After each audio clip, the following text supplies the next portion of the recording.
Jonathan's BT and Sal. How are you today, pal? I'm good, man. What's going on, fellas? How y'all doing? Now, we're good. Listen, the thing that I said after the win the other day, and I know that the fans were kind of split on this, where some of the conversations about draft choice, quarterback access in the draft, to me, I usually go that way. I thought the win was more important. The Giants have played so many non-competitive games this year.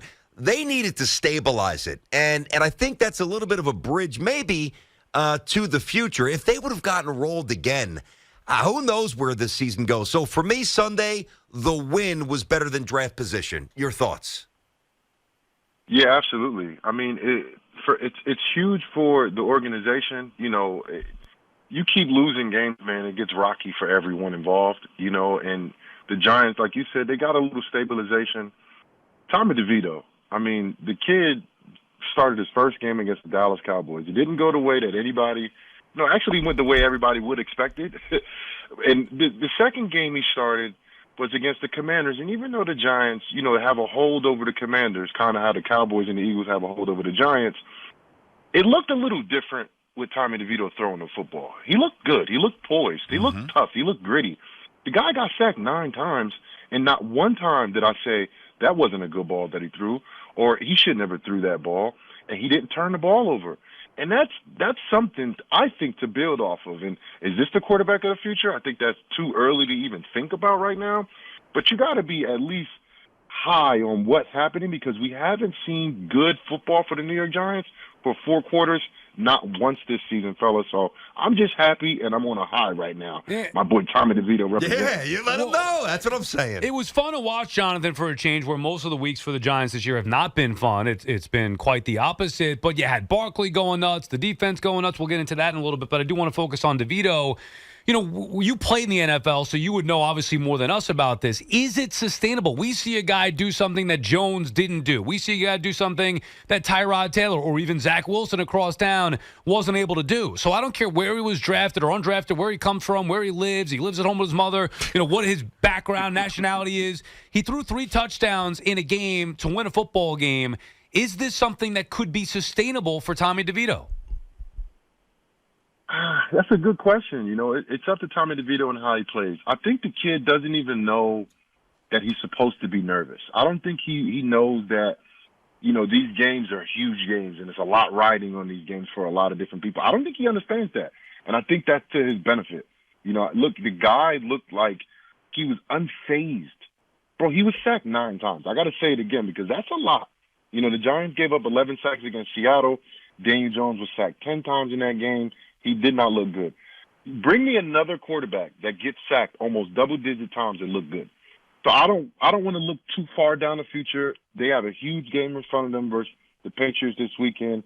Bill Belichick, he abuses rookie quarterbacks. So if he can go ahead and make it out of this week and look okay, he don't have to look great like he did last week, but I don't think he can look terrible moving forward, because Tyrod Taylor is probably going to come off, the IR soon.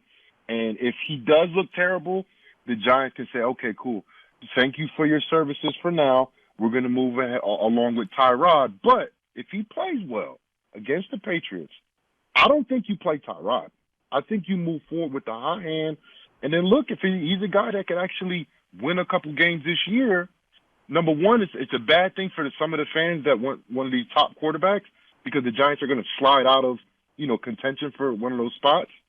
But you at least know, hey, you got a quarterback that can win games in the NFL. Mm-hmm. And then next year, I talked about the Giants drafting a quarterback. If they don't have to draft a quarterback, when they have a backup quarterback that can actually win games, then you make Daniel Jones and Tommy DeVito battle out next year if Daniel Jones is healthy.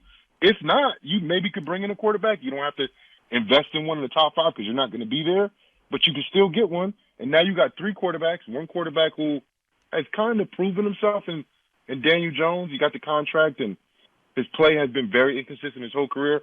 But the most important thing, that he's an injury-prone guy, or at least an injury-riddled guy, and you have a steady backup and possibly another quarterback. So I like that going into the offseason. If Tommy DeVito can kind of, like you said, stabilize this season, then I think that's a lot looking forward to. And I think some people are going to be upset, but at least they salvaged the season. because the way he was going after that Cowboys game, Yeah. it wasn't looking good. No. But the defense stepped up, and that's what we wanted. We wanted the defense to step up because we knew they were capable of doing so. It was good. It was just a good day for the organization. They needed it. 6 turnovers, a couple touchdowns for the quarterback. It was good stuff. Jonathan Casillas with us here on the Fan. It's the Giants Report, of course. We do it once a week. Jonathan's joined us now a couple of weeks in a row. He's been fantastic. I got one more quick one on DeVito. Then I got to run something by you about Saquon. So you've been around the league. You're a champion. You know what quarterbacks have to possess, and you go through the checklist, the body type, the arm strength, the accuracy, the anticipation, the intelligence, the leadership. This is a tough question, but I think this is a really important one. What is the one thing about DeVito that you worry about, that you don't know if he has, that all the good quarterbacks do have?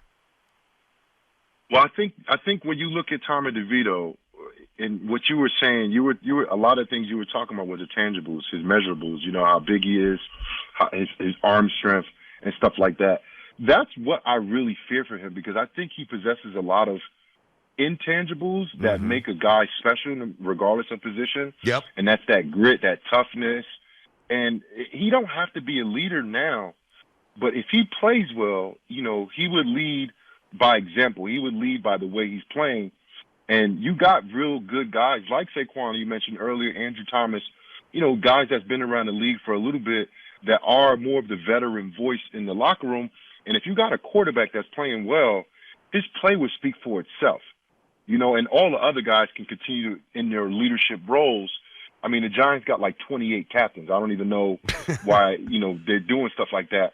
But the guys that are captains, they are the leaders. You know, that's why they got elected captains. I don't expect Tommy DeVito to take on that role, but the intangibles is going to get him through this season. The intangibles got him to this point where he was able to play and look. I mean, bro, he looked great last week. I mean, I was so blown away, and I've been in Tommy DeVito's corner. I just wasn't expecting him to look the way he looked.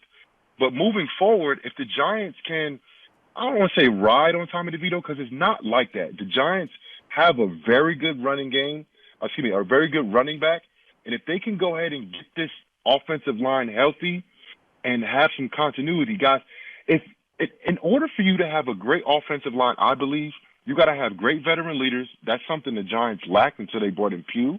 And you got to have consistency with the guys that are out there. Offensive line, you don't substitute.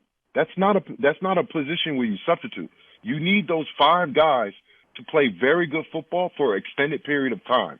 The Giants just haven't done that yet because of the lack of attrition. They've just been hit with injuries so much.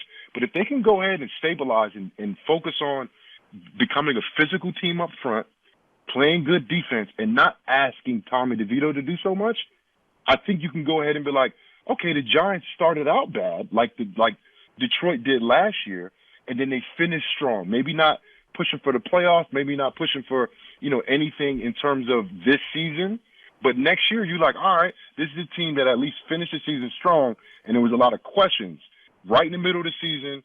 It looked bad, and then they were able to stabilize and finish strong. You can definitely build off that, guys. And I'm just hoping that the Giants can figure that out because the number one thing, the identity of the Giants, the identity of all New York football teams, are you got to have a physical presence, you got to be able to run the football, and you got to play a good defense. I think the Jets are figuring that out. They're going for the switch at quarterback, and the Giants, whoever's playing quarterback, need to understand that is the identity, and that's always going to be the identity. It's not going to change. Listen, very, very thoroughly explained. I got you. It's Jonathan Casillas here on the Fan, BT and Sal. All right, so as a former player, you might view it differently than I. I tweeted out, I guess it was a week or so ago, hey, listen, the way the running back spot in terms of contracts been diminished or devalued or marginalized, right? If we get to the point, there's a game or two left, and Saquon's like, you know what, I'm not going to finish up the season. I wouldn't begrudge him for that because the Giants aren't giving him big money this offseason. I don't care what anybody says. He's a year older. He's got more hits. They didn't do it last year. They're not going to do it now. Would you hold it against him if he tried to preserve a little bit of his future with no playoff berth on the line and avoid some more hits to try to make some more money next offseason? Would you think that was weak? I would. You would? And the reason why I would, because I think if Saquon did that, which 100% he's not going to do that. I know. He wouldn't do it. I hear you. He's not like that. But if he does do it, that would make me think differently than him. Uh. You know, my first experience with Saquon wasn't on the football field. I believe he was a year after I retired. We did a community event together over in Fort Lee, and it was other offensive guys there. I'm not going to name no names. I do a lot of community work for the Giants, especially when it comes to kids. Mm-hmm. And I've always been doing it since 2015, and I still do it to this day. Saquon stayed afterwards with these kids when the cameras was on me, because I was doing like an interview to conclude the thing. Mm-hmm. He's over there playing with these kids. Everybody else left. And I'm just sitting there like, look at that dude, man. No cameras is on him. He's young, but he knows what's important. You know, he knows that being present, being there for whoever, you know, she showed up for these kids. He's there for the kids. That's the same way I think about it for football for him. You know, he showed up this year ready to play. He's going to show up for his teammates the whole year. He's not going to leave early. He's not going to get out, and he's not going to just show up when the cameras is on. I think Saquon he's that type of man. You know, he's a father, he's a leader, you know, he's a prideful guy. It sucks that I don't think he's ever going to get a long-term deal. I don't even know if there's any really money out there for him, given that his injury history, given that this damn running back market is so messed up. And I feel bad because I go against these guys, bro, and I'm like, man, this dude, Ezekiel Elliott, all of these guys that I played against, they deserve the money. They get banged up. They get, 70% of the carries and touches. Like, it sucks, but at the same time, reality is reality. I don't think Saquon will do it, and if he does, I definitely would think differently than him, because that's not the impression I have on him. And I've been around the guy for years. Got it. We're talking with Jonathan Casillas here. Last one for me, Jonathan. Kayvon Thibodeaux had a coming-out party again against the Washington football team on Sunday. He's had a few big games. I know the numbers have been there consistently this year, but it seems to be inconsistent throughout, where, some games he's more impactful than others. How are you seeing Kayvon Thibodeaux's season play out here? Well, how about stick it in your face, guys? Because that boy is playing some good football. What? And he's been listening. Wow. The word is he's been listening to y'all. Well, it's about, hey, listen, Bob, somebody had to motivate him. Somebody had to kick him in the behind. You're it was us. We got him going. You're welcome, Giant fans. No, but all kidding aside, I mean, I know Washington gives up a lot of sacks, and he had a big game against the Jets, and Zach Wilson holds on to it, but he's been impactful here. Are you seeing inconsistencies? Do you think he's going to be a dominant edge rusher? What are you seeing as the former NFL player? To be honest, look, I don't think that he's this, world beater, and I think he's a lot better when Dexter Lawrence is playing at a high level, and that's just a fact. But as long as Dexter Lawrence is on the team and Dexter Lawrence is playing the way he's playing, the edge rushers, namely Kayvon plays a lot of snaps, guys. He doesn't really sub out that much. He plays first, second, and third down, and he is their pass rush specialist, right? A lot of guys can't do that, so I got to give him his credit for that. I listen to you guys talk about him, and I hear what you're saying, because I don't see this amazing burst and bend. I don't see this guy that just, holds the edge down and nobody can get to his side. I don't see that. But what I do see him playing off of one of the best defensive players in the league, and Dexter Lawrence. And I think that's a compliment. Not to just him and to Dexter Lawrence, but to the defensive scheme that the guys are running. It's not just about individual play. It's about how well do you play together, right? And they're figuring out how to play together. The Giants' defense is figuring out how to win games for a struggling offense. They couldn't really do it in the beginning of the year, but last week they got 6 turnovers, guys. And Kayvon Thibodeaux was he was very responsible for that. Yep. So I don't think he's a world beater, but I think you team him up with Dexter Lawrence, he's doing his job. He's not doing anything astronomical. He's not jumping out the gym. He's not doing anything crazy, but he's doing his job, and he's doing it at a very high level and very consistently. And the reason why you're seeing the inconsistencies, because the whole team has been inconsistent, not just Kayvon. It's not like he's been, they go about him. Honestly, the defense plays as well as Dexter Lawrence plays. If Dexter Lawrence has an okay game, the defense does okay. If Dexter Lawrence has a dominant game, everybody looks good, including Kayvon Thibodeaux.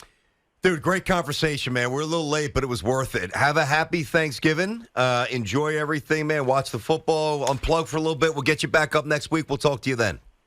All right, fellas. Enjoy the holiday, baby. Thank you, Jonathan. Too. I like that he came at us a little bit there. Love it. Because that's what it's about. And he gave a good explanation for it. Very good. So, I mean, look, We were look, not to revisit the whole Thibodeaux stuff, but I'm saying you get drafted that high, you want to expect star type impact. And Jonathan himself just said he hasn't been that. Now against Washington with the sacks and all that stuff, sure, front and center. It's been sporadically there, but that was always our question. Yeah, well, right. Well, and there you go. You got a little bit of an answer, and it is about Sexy Dex, who we interviewed back in training camp, and he's having himself a monster season.